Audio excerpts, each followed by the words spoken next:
السلام علیکم ورحمۃ اللہ وبرکاتہ۔ خواتین و حضرات، درس صحیح بخاری کے ساتھ خلیق الرحمن آپ کی خدمت میں حاضر ہے۔ حالات حاضرہ پر مشتمل پروگرام اسلام کے مطابق آپ سنتے رہتے ہیں۔ ہمارے چینل سے اب دوسرا مستقل پروگرام درس صحیح بخاری کے عنوان سے پیش کیا جا رہا ہے، جس میں صحیح بخاری کی مرفوع متصل احادیث پر فنی اور فقہی مباحث کو نظر انداز کرتے ہوئے اصلاح اور کردار سازی اور نظریاتی ذہن سازی کے حوالے سے بات ہوا کرے گی انشاءاللہ۔ اصلاح پہ بات، کردار سازی پہ بات، نظریاتی حوالے سے ذہن سازی پہ بات، یہی احادیث رسول صلی اللہ تعالی علیہ وسلم کا اول و آخر مقصد ہے۔ چونکہ بدقسمتی سے فنی اور فقہی مباحث میں یہ مقصد اوجھل ہو جاتا ہے، اس لیے ہم ان مباحث سے عمومی طور پہ دور رہتے ہوئے احادیث کے ورود اور نزول کے اصل مقصد اور غرض کو پیش نظر رکھیں گے انشاءاللہ۔ صحیح بخاری کی پہلی حدیث ہے، جس کے راوی خلیفہ ثانی لو کان بعدی نبی لکان عمر، حضرت عمر بن خطاب رضی اللہ تعالی عنہ ہے۔ عن امیر المؤمنین ابی حفص عمر بن الخطاب رضی اللہ تعالی عنہ قال سمعت رسول اللہ صلی اللہ علیہ وسلم یقول انما الاعمال بالنیات۔ امیر المؤمنین ابو حفص خلیفہ ثانی حضرت عمر بن خطاب رضی اللہ تعالی عنہ فرماتے ہیں کہ میں نے نبی کریم صلی اللہ تعالی علیہ وآلہ وسلم کو یہ ارشاد فرماتے ہوئے سنا کہ انما الاعمال بالنیات، کہ اعمال کا دار و مدار نیتوں پر ہے۔ وانما لکل امرئ ما نوی، ہر شخص کے لیے وہی کچھ ہے جس کی وہ نیت کرتا ہے۔ فمن کانت ہجرتہ الی اللہ ورسولہ، پس جس کی ہجرت اللہ اور اس کے رسول کے لیے ہوگی، فہجرتہ الی اللہ ورسولہ، تو اس کی اس ہجرت کا کیا کہنا، اس کی ہجرت اللہ اور اس کے رسول ہی کے لیے ہوگی۔ ومن کانت ہجرتہ الی دنیا یصیبھا، اور جس کی ہجرت دنیا پانے کے لیے ہوگی، او امرأۃ ینکحھا، یا عورت سے نکاح کرنے کے لیے ہوگی، فہجرتہ الی ما ہاجر الیہ، تو بس اس کی ہجرت اسی کے لیے ہوگی جس کا اس نے قصد کیا اور ارادہ کیا ہے۔ انشاءاللہ اس حدیث کے ایک ایک جملے پہ اپنی وسعت کے مطابق بہت سی باتیں میں آپ کے سامنے رکھنے کی کوشش کروں گا۔ اللہ کی ذات مجھے، آپ کو، ہم سب کو نبی کریم صلی اللہ تعالی علیہ وآلہ وسلم کے فرمودات کے اصل مقاصد پر توجہ مبذول کرنے، اسے علم میں لانے، اسے عمل میں لانے کی توفیق عطا فرمائے۔ اس حدیث کا تو ہر جملہ ہی کمال کا ہے۔ محدثین نے اپنی کتابوں کی ابتدا اس حدیث سے کی ہوئی ہے۔ صحیح بخاری میں بھی امام بخاری نے اپنی صحیح بخاری کا آغاز، اپنی صحیح حدیث کی صحیح کتاب کا آغاز بھی اس حدیث سے کیا ہے۔ ایک ایک جملہ کمال کا ہے۔ انما الاعمال بالنیات، یہ ایک ایسی حدیث ہے کہ اس پر کچھ فنی مباحث کے حوالے سے بھی بات ضروری ہے، کچھ فقہی مباحث کے حوالے سے ایک آدھ چیز پر میں توجہ مرکوز کروانا ضروری سمجھتا ہوں، خصوصاً موقوفون علیہ اور دور حدیث میں پڑھنے والے طلباء کے لیے۔ اور میری عام کوشش تو یہی ہے کہ جو درس صحیح بخاری کے عنوان سے میں بخاری کی مرفوع متصل احادیث پہ بات کروں گا انشاءاللہ صحیح بخاری کی، اس پہ تو میں فوکس یہی کرنا ہے نظریاتی ذہن سازی کے حوالے سے، پبلک کو، عوام کو بات سمجھ آئے۔ انشاءاللہ اہل علم کے لیے بھی اس میں سے کوئی بات بھی فائدے سے خالی نہیں ہوگی۔ تو میں تو درخواست کروں گا موقوف علیہ کے طلباء سے اور خصوصاً دور حدیث کے طلباء سے کہ انہوں نے کل عوام میں جانا ہے، اور درس و تدریس کے ساتھ ساتھ انہوں نے تبلیغ کرنی ہے، ابلاغ کا کام کرنا ہے، دعوت کا کام کرنا ہے، تو وہ ان احادیث پر ضرور توجہ رکھیں۔ مدارس میں تو موقوف علیہ ہو، خصوصاً دور حدیث کے اندر فنی یا فقہی مباحث پر زور زیادہ ہوتا ہے، جس کی وجہ سے جو حدیث کا اصل مقصد ہے کردار سازی کا، وہ بہرحال نظروں سے اوجھل ہو جاتا ہے عمومی طور پر۔ تو اس لیے اگر یہ طلبہ ان ویڈیوز کو بھی سامنے رکھیں گے تو انشاءاللہ نظریاتی حوالے سے انہیں بہت فائدہ ملے گا، میری بات سے نہیں، رسول کریم صلی اللہ علیہ وسلم کی بات سے اور آپ کے فرامین کے اصل مقصد سے۔ تو پہلے میں اس احادیث پہ میں پوری طرح بات کر لوں گا اصلاحی نقطہ نگاہ سے۔ انشاءاللہ جب حدیث ختم ہوگی تو کچھ عوام کی توجہ مبذول کرانے کے لیے اور بالخصوص اپنی طلبہ برادری اور اپنے علماء برادری کی توجہ مبذول کرانے کے لیے فنی اور فقہی مباحث کے حوالے سے بھی چند گزارشات آپ کے سامنے میں ضرور رکھوں گا۔ تو اصلاحی پہلو کے حوالے سے میں بات کا آغاز کرتا ہوں کہ اس حدیث کا پہلا جملہ ہے انما الاعمال بالنیات۔ بلا شبہ اعمال کو ان کی نیتوں سے جوڑ دیا گیا ہے، بے شک اعمال کو ان کی نیتوں کے ساتھ نتھی کر دیا گیا ہے، یقیناً اعمال کو ان کی نیتوں کے ساتھ باندھ دیا گیا ہے۔ یقین جانو کہ اعمال نیتوں کے دائرے میں محصور کر دیے گئے ہیں۔ انما الاعمال بالنیات، اعمال نیتوں کے دائرے میں محصور کر دیے گئے۔ انسان کی وہ تمام اعمال، اختیاری اعمال جو شریعت کی نگاہ میں درست ہیں، چاہے وہ فرض ہیں جسے کرنا ضروری ہے، نہ کرنا حرام ہے، چاہے وہ مباح ہیں، کرنے پر ثواب نہیں، نہ کرنے پر عذاب نہیں، تو انسان کے وہ تمام اعمال جو شریعت کی نگاہ میں درست ہیں، فرض سے لے کر مباح تک، سب کو ان کی نیتوں کے ساتھ نتھی کر دیا گیا ہے۔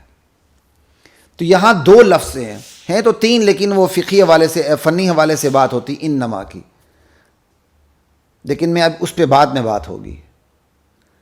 الاعمال النیات، یہاں دو لفظ ہیں، اعمال اور نیات۔ اعمال عمل کی جمع ہے، کسی بھی کام کی ظاہری شکل کو عمل کہتے ہیں، ظاہری صورت کو، بیرونی صورت کو عمل کرتے ہیں، اور وہ ظاہری شکل سب کو دکھتی ہے، سب کو نظر آتا ہے، اور اس عمل کی جو باطنی شکل ہے اور جو اندرونی شکل ہے وہ نیت ہے، جس پر صرف اللہ مطلع ہے اور جس کی بنیاد پر عمل کی ظاہری صورت واقع ہوئی ہے۔ تو عمل کی دو شکلیں ہوئیں، ایک عمل کی ظاہری شکل ہے اور ایک عمل کی باطنی اور اندرونی شکل ہے جسے نیت کہتے ہیں۔ جیسے نماز ہے، نماز میں اٹھنا، بیٹھنا، قیام، رکوع، سجدہ، جلوس، قعود، اٹھنا بیٹھنا، یہ سب عمل ہے، لیکن اس عمل کی تہ میں ایک ارادہ کار فرما ہے۔ اس عمل کے پیچھے نماز کا جو ارادہ ہے اسے نیت کہتے ہیں، جس پر صرف ایک اللہ مطلع ہے۔ تو جو نیت ہے، یہاں لفظ استعمال ہوا نیات۔ نیات نیت کی جمع ہے۔ اس کے لغوی معنی کو دیکھیں، اس کے لٹرل میننگز کو دیکھیں تو نیت پختہ ارادے کو کہتے ہیں۔ یہ ایک الگ بات ہے، ہم آگے جا کے بات کریں گے کہ پختہ ارادے کی بھی پختگی کی مختلف سطحیں ہوتی ہیں، انشاءاللہ میں اس پر بھی بات کروں گا۔ بہرحال نیت پختہ ارادے کو کہتے ہیں لغتاً، لغوی حوالے سے، لٹرل میننگ کے حوالے سے۔ شریعت کی اصطلاح میں نیت کسے کہتے ہیں؟ شریعت کی اصطلاح میں اللہ کی رضا اور اس کی خوشنودی پانے کے لیے کسی بھی درست عمل کا پختہ ارادہ نیت کہلاتا ہے۔ یعنی نیت پختہ ارادے کو کہتے ہیں، لیکن وہ نیت آپ نے کس کے لیے کی ہے؟ کسی بھی درست عمل کو بجا لانے کے لیے آپ نے پختہ ارادہ کیا، اور مقصود آپ کا کیا ہے کہ آپ کو اللہ کی خوشنودی، اللہ کی قربت، اللہ کی رضا حاصل ہو جائے۔ تو اس اصطلاح میں اسے نیت کہتے ہیں. ٹھیک ہے. اب نیت کو تھوڑی سی میں وضاحت کر دوں. نیت میں پختگی ہوتی ہے. یہ جو میں آپ کے سامنے پہلے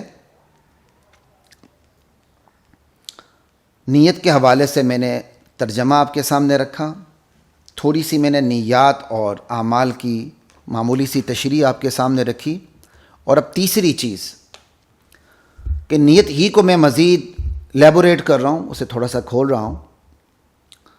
نیت میں پختگی ہوتی ہے. نیت، خیال، خواہش، نیت، خیال، خواہش، تمنا اور متردد ارادے میں فرق ہوتا ہے. آپ کو خیال آیا، آپ کو خواہش پیدا ہوئی، آپ کے اندر تمنا نے جنم لیا، آپ کے سامنے کوئی ٹوٹا پھوٹا ارادہ آ گیا، تو آپ اسے نیت نہیں کہیں گے. یہ نیت نہیں کہیں گے، کیونکہ نیت کے اندر پختگی ہوتی ہے. خیال، خواہش، تمنا یہ کوئی ارادہ نہیں ہوتا، اس میں کوئی پختگی نہیں ہوتی. مثال کے طور پر ایک شخص کو خیال آتا ہے یار میں نماز پڑھ لوں، خواہش بھی پیدا ہو جاتی ہے نماز پڑھ لوں، خواہش زور پکڑتی ہے، تمنا کی شکل میں بات آ جاتی ہے یار مجھے نماز پڑھنی چاہیے، میری تمنا ہے کہ میں نماز پڑھوں. پھر ٹوٹا پھوٹا ارادہ بھی بننے لگتا ہے، متردد ارادہ ہوتا ہے، یعنی کوئی اس ارادے میں پختگی نہیں ہوتی ہے، وہ اس ارادے میں تردد ہوتا ہے، تذبذب ہوتا ہے کہ میں نے نماز پڑھنی ہے. وہ ٹوٹا پھوٹا ارادہ ہے، لیکن نماز پڑھنی ہے یقینی طور پہ نہیں، اس کے اندر تردد ہے، نماز پڑھنی اچھا نہیں پڑھنی اچھا، پڑھنی اچھا نہیں پڑھنی ہے. اب یہ شخص جسے نماز کا خیال آیا، خواہش پیدا ہوئی، تمنا پیدا ہوئی اور ایک متردد مذبذب ارادہ بھی بنا، پھر بھی اس نے نماز نہیں پڑھی، تو اب یہ نہیں کہا جائے گا کہ اس نے نماز کی نیت کی تھی لیکن نماز نہیں پڑھی ہے. یہ نہیں کہا جائے گا، بلکہ کہا جائے گا اس نے نماز کی نیت ہی نہیں کی تھی، اس لیے اس نے نماز نہیں پڑھی، کیونکہ اس کے خیال پہ، خواہش پہ، تمنا پہ اور متردد ارادے پر نیت کا لفظ، نیت کی تعریف سادی کی نہیں آتی. ٹھیک ہے جی. دوسری مثال ایک شخص پختہ ارادہ کر لیتا ہے کہ میں نے نماز پڑھنی ہے، میں انشاءاللہ نماز فجر ضرور پڑھوں گا. نماز فجر کی بات اس لیے کر رہا ہوں کہ امت کی اکثریت نماز فجر کی نعمت سے محروم ہے. اللہ تعالی ہم سب کو نماز فجر کی باجماعت نعمت سے محظوظ فرمائے. ایک شخص پکا ارادہ کر لیتا ہے کہ میں نے نماز فجر انشاءاللہ پڑھنی ہے، لیکن نیند کا غلبہ اس کے اوپر ہو جاتا ہے اور وہ نماز نہیں پڑھ سکتا. وقت گزر جاتا ہے، اٹھ جاتا ہے، اسے افسوس ہونے لگتا ہے. تو اب کیا کہا جائے گا؟ اب کہا جائے گا اس نے نماز کا پختہ ارادہ کیا تھا، نیت کی تھی، لیکن نیند کے غلبے کی وجہ سے وہ پڑھ نہیں سکا. نیت کی تھی اس نے، کیونکہ پختہ ارادہ کیا تھا اس نے، لیکن قضا ہو گئی. نبی علیہ السلام کی فجر کی نماز بھی قضا ہوئی تھی، بڑا مشہور واقعہ، لیکن یہاں اس وقت موقع نہیں بات کرنے کا. اب اس پر اسے گناہ بھی نہیں ہے، ٹھیک ہے، لیکن ادا کا ثواب نہیں رہا، نیت کی تھی اس نے. دو مثالیں ہو گئیں. تیسری مثال، وہ ارادہ کر لیتا ہے کہ میں نے نماز پڑھنی اور کرتا پختہ ارادہ ہے، کیونکہ انسان کے اوپر جو حالات آتے ہیں نا وہ مختلف ہوتی ہیں، کیفیات مختلف ہوتی ہیں. الایمان یزید و ینقص، ایمان تو کم زیادہ ہوتا رہتا ہے، اس کے اندر کمی بیشی آتی رہتی ہے، بڑھتا رہتا ہے، کم بھی ہوتا ہے. تو ایک بڑی بہترین ایمانی کیفیت پیدا ہوئی اور اس نے کہا بس میں نے نماز فجر ضرور پڑھنی ہے. جیسے ہی سونے کا ٹائم قریب ہوا، اس کا ارادہ ٹوٹتا چلا گیا، سوتے وقت بالکل ختم ہو گیا. اس نے کہا نہیں، نماز ہی نہیں پڑھنی. اب کیا کہیں گے؟ اب کہیں گے نماز کا اس نے پختہ ارادہ کر لیا تھا، مگر یہ اس کا پختہ ارادہ اس نے خود ہی توڑ دیا، کیونکہ اس پختہ ارادے کا مقابلہ اس کا مقابلہ اس کے پختہ شیطانی نفس نے کیا جو اس کی نیت سے زیادہ پختہ تھا. تو زیادہ پختہ چیز کم پختہ چیز کو شکست دے دیتی ہے. اس نے نماز کا پختہ ارادہ کیا تھا اور ایمانی کیفیت اس وقت بنی ہوئی تھی، لیکن بعد میں وہ ایمانی کیفیت برقرار نہیں رہی.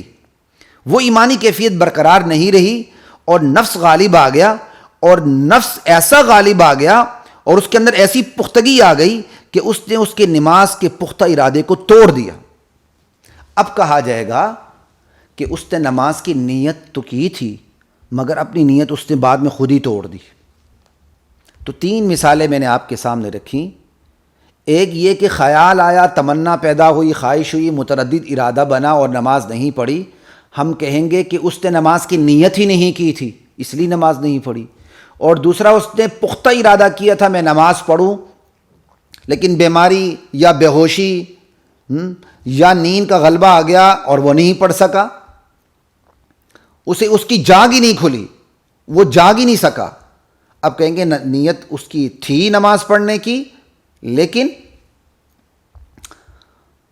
وہ نہیں پڑھ سکا کیونکہ نیند کا غلبہ ہو گیا اور اس میں اس کا کوئی اختیار نہیں. اور تیسری، اس نے نماز کی نیت تو کی تھی لیکن نماز آنے سے پہلے نیت اپنی خود ہی توڑ دی. تو اب اس سے ایک اور چیز آپ کے سامنے آ گئی جو اب چوتھے نمبر پہ میں بیان کرنے لگا ہوں کہ پختہ نیت کی بھی مختلف سطح ہوتی ہیں. آپ ایک نیت کرتے ہیں تو نیت کے اندر تو ویسے ہی پختگی ہوتی ہے، لیکن خود پختگی کی مختلف سطح ہوتی ہیں. پختہ نیت، پختہ تر نیت، پختہ ترین نیت. جتنی نیت پختہ ہوگی اسی قدر عمل کی توفیق نصیب ہوگی، اور جس قدر پختگی میں کمی آتی جائے گی عمل کی توفیق کم سے کم تر ہوتی چلی جائے گی. تو پختہ نیت خود پختگی کے حوالے سے اس کی کم سے کم 3 سطحیں بن جاتی ہیں. مثال کے طور پر میں پختہ ترین نیت کو پہلے سمجھا دیتا ہوں، بعد میں آگے بات کرتے ہیں. پختہ ترین نیت وہ ہوتی ہے جو کسی بھی حوالے سے ٹوٹے ہی نہ. جیسے ایک شخص کو اپنی زندگی میں نماز پڑھنے کی پختہ ترین عادت ہے، وہ نماز چھوڑتا ہی نہیں، موت کے منہ میں جاتے ہوئے بھی اسے نماز یاد آتی ہے، موت کے منہ میں جاتے ہوئے بھی اسے نماز یاد آتی ہے. جہاد کے لیے صفیں باندھی گئی ہیں، وہ نماز وہاں بھی نہیں چھوڑتا. مورچے پر گولہ باری ہو رہی ہے، وہ نماز وہاں بھی نہیں چھوڑتا. موت کے منہ میں ہے، اسٹریچر پر ہے، وارڈ میں ہے، آئی سی یو میں ہے، سی سی یو میں ہے، نماز کا خیال وہاں بھی اسے آتا ہے، وہ نہیں چھوڑتا. جہاں تک اس کا بس چلتا نہیں چھوڑتا. یعنی یہ وہ پختہ ترین نیت ہے جو ٹوٹتی نہیں ہے.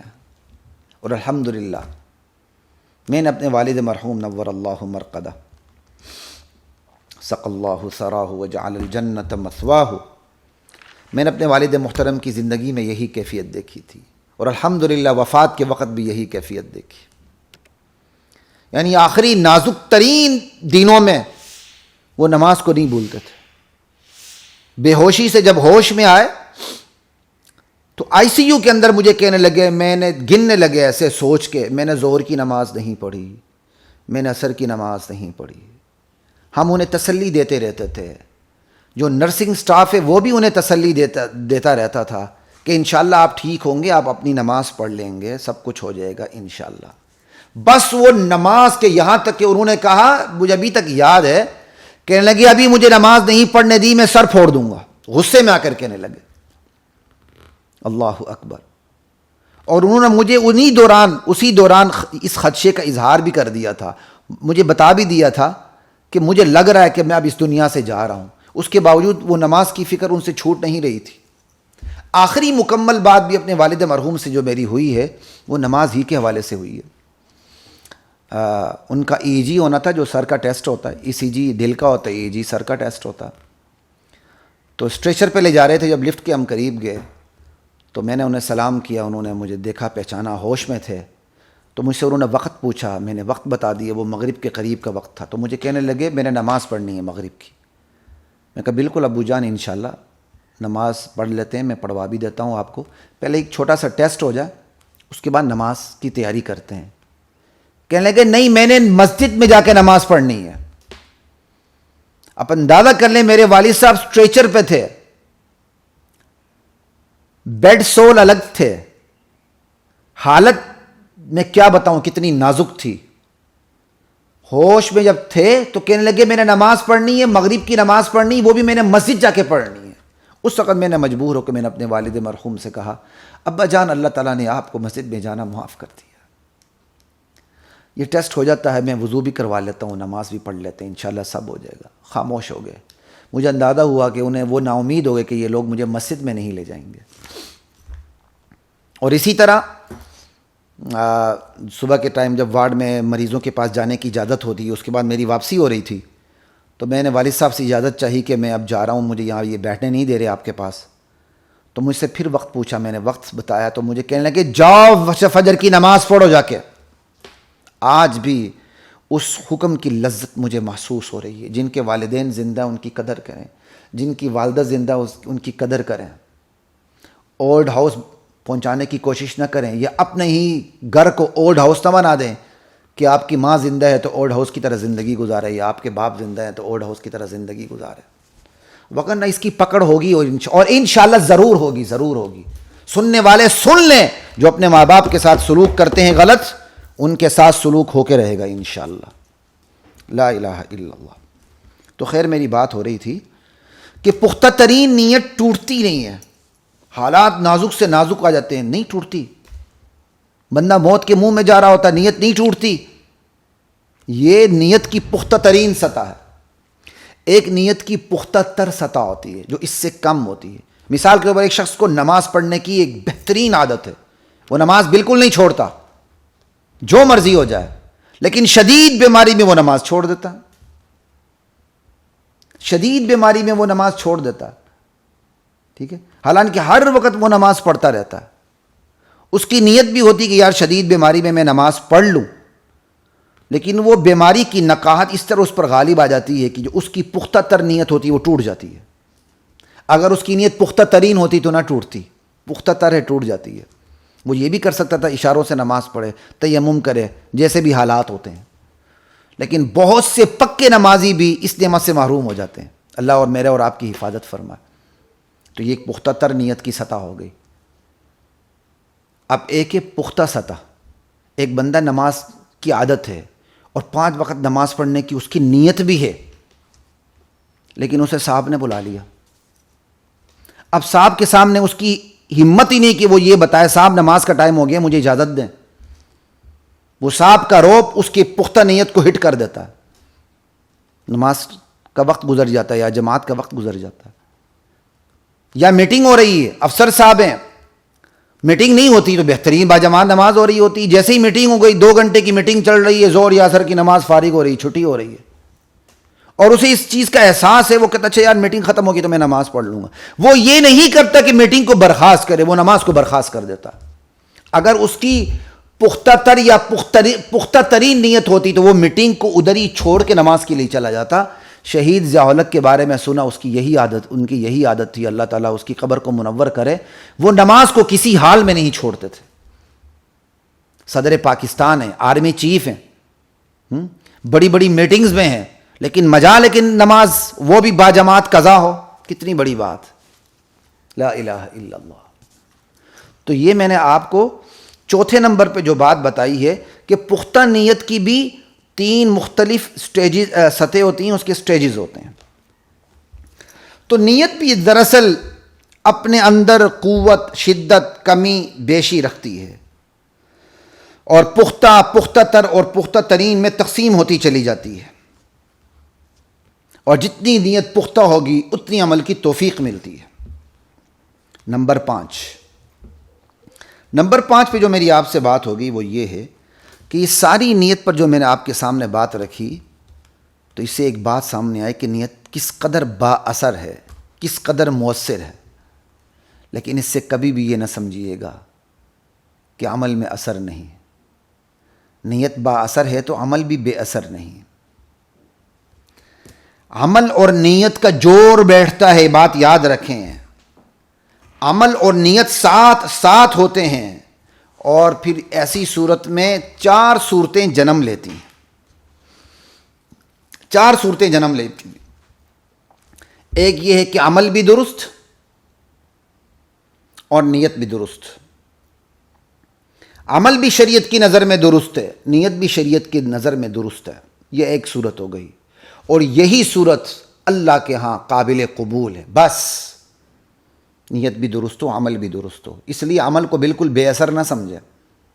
دوسری صورت، نیت بھی نہ درست اور عمل بھی نہ درست، اللہ کی نظر میں یہ چیز مردود ہے، کیونکہ نیت بھی غلط ہے اور عمل بھی غلط ہے۔ بندہ ایک بدعت کا ارتکاب کر رہا ہے اور ارتکاب کرتے اس کی نیت بھی یہی کہ ریاکاری ہے، وہ رسومات پہ دیکھ چڑھا رہا ہے اور نیت بھی یہ کہ لوگوں کو پتہ چلے کہ میں اتنا خرچ کر رہا ہوں۔ وہ رسومات جس کو وہ دین سمجھ بیٹھا ہے وہ بدعت ہے اور نیت اس کی ریاکاری ہے، تو اس کا عمل بھی غلط، اس کی نیت بھی غلط، اللہ کے ہاں یہ چیز ناقابل قبول ہے۔ اللہ اکبر۔ ٹھیک ہے، جیسے بندہ 40ویں کے پیچھے پڑ جاتا ہے، تیجے چوتھے کے پیچھے پڑ جاتا ہے، کل شریف کے پیچھے پڑ جاتا ہے اور اس کو وہ دین کا حصہ سمجھتا ہے، تو عمل غلط ہے، لیکن ساتھ اس کی یہ نیت بھی ہو جاتی ہے۔ میں ہر ایک کی نیت کی بات نہیں کر رہا، وہ یہ کرنے والا یہ بھی نیت کر لیتا او لوگ مجھے سخی سمجھیں، میرے مال کو دیکھیں میں کیسے مال لٹا رہا ہوں دیکھو ان رسومات پر، تو نیت بھی غلط، اللہ کا یہ عمل ناقابل قبول ہے۔ تیسری صورت، عمل غلط نیت درست، یہ بھی اللہ کے ہاں صورت چوتھی جو ہے وہ مردود ہے۔ نیت بھلے جتنی اچھی ہو، اچھی نیت برے عمل کو اچھا نہیں بناتی، برا عمل اچھی نیت کا محل ہی نہیں ہے، اچھی نیت برے عمل کی طرف متوجہ ہی نہیں ہوتی۔ آپ دیکھیں آج کل یہ صورت لوگوں میں بہت زیادہ، بینک اکاؤنٹس ہوتے ہیں، کیا کہتے ہیں، کرنٹ اکاؤنٹ نہیں ہوتے، عام جو ریگولر اکاؤنٹ ہوتے ہیں جس میں نفع نقصان کے عنوان سے، بنیاد پر ہی نفع نقصان کے عنوان سے پیسہ آتا، یہ جتنے بھی کنونشنل بینکس ہیں اس کے اندر یہ سارا سودی پیسہ آ رہا ہوتا، تو اب اس کا نام میرے ذہن سے نکل گیا، کرنٹ اکاؤنٹ کے مقابلے میں پی ایل ایس اکاؤنٹ کیا کہتے ہیں، بہرحال جو بھی کہتے ہیں، نفع نقصان کی بنیاد پہ۔ اب اگر کسی سے آپ بات کریں نا کہ یار یہ آپ نے نفع نقصان کی بنیاد پر جو اکاؤنٹ کھولا ہوا ہے اس کے اندر تو سود کا پیسہ آ رہا ہے جو ناجائز ہے، وہ آگے سے اپنی درست نیت کی دلیل دیتا ہے، کہتا نہیں مجھے پتہ ناجائز ہے لیکن یہ پیسہ میں خود استعمال نہیں کرتا، غریبوں میں بانٹ دیتا ہوں۔ انا للہ و انا الیہ راجعون۔ آپ کے غریبوں میں بانٹنے سے آپ کا یہ عمل درست کیسے ہو گیا؟ وہ تو یہ کہ مجبوراً آپ کے پاس کوئی ایسا سود کا پیسہ آ گیا تو بغیر صدقے کی نیت سے آپ کسی غریب کو دے دیں گے، یہ الگ بات ہے، اس کا جواز ہے، لیکن خود آپ نے سودی اکاؤنٹ کھولنا ہے، اللہ اور اس کے رسول سے جنگ کرنے کا معاہدہ کرنا ہے، اور اس جنگ کے معاہدے کے نتیجے میں جو آپ کو پیسہ ملتا ہے آپ غریب کو دیتے ہیں، یہ کیا حماقت ہے، یہ وزڈم نہیں حماقت ہے۔ اللہ اور اس کے رسول سے جنگ کرنے کا معاہدہ آپ نے بینک سے کر لیا اور اس جنگ کے نتیجے میں 2% حاصل ہو گئے، اب آپ اس کو استعمال نہیں کر رہے ہیں، آپ کہتے ہیں نہیں یہ حرام ہے میں غریبوں کو دے رہا ہوں۔ انا للہ و انا الیہ راجعون۔ لوگوں نے سودی اکاؤنٹ کھولے ہوئے ہیں اور اس پہ جو پیسہ آتا ہے اس سے وہ غریب بچوں کو یا یونیورسٹیز میں اسکالرشپ دیتے ہیں۔ انا للہ و انا الیہ راجعون۔ وہ سمجھتے ہیں ہم اچھا کام کر رہے ہیں، نیک کام کر رہے ہیں۔ سودی پیسے کو یہ چیز تو بندے کو کفر تک پہنچا دیتی ہے کہ وہ سودی پیسے کو صدقے کی نیت سے خرچ کرے اور حلال سمجھے، یہ تو اس بندے کو کفر تک پہنچا دیتی ہے۔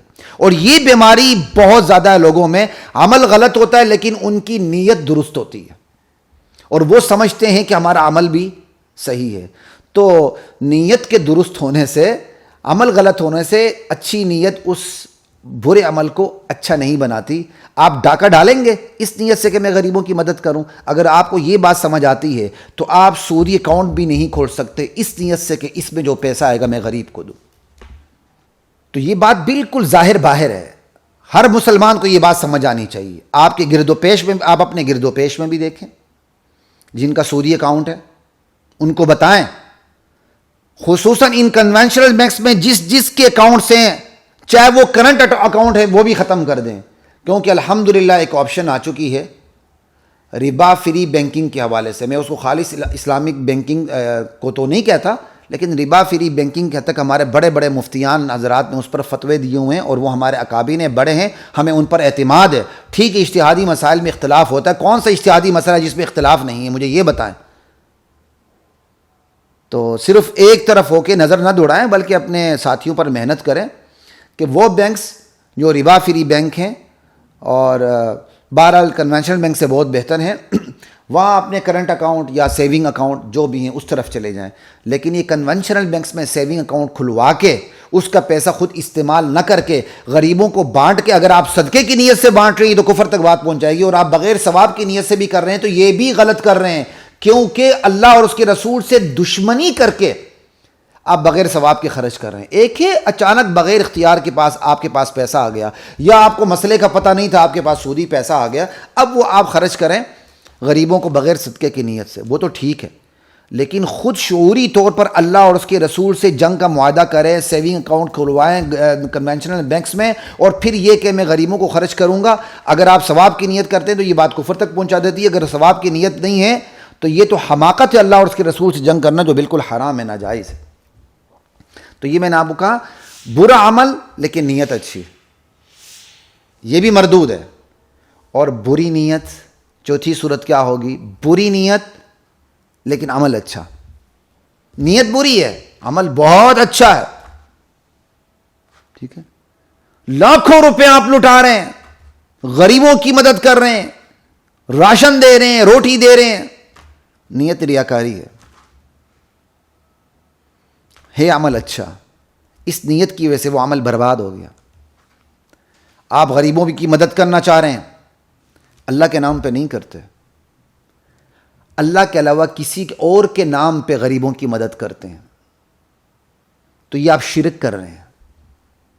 عمل آپ کا اچھا ہے امداد کرنا، لیکن آپ نے چونکہ لوجہ اللہ نہیں کیا، لغیر اللہ کیا، غیر اللہ کی خوشنودی کے لیے آپ نے یہ کام کیا، تو لہٰذا غلط نیت کی وجہ سے اچھا عمل بھی برباد ہو کے رہ گیا.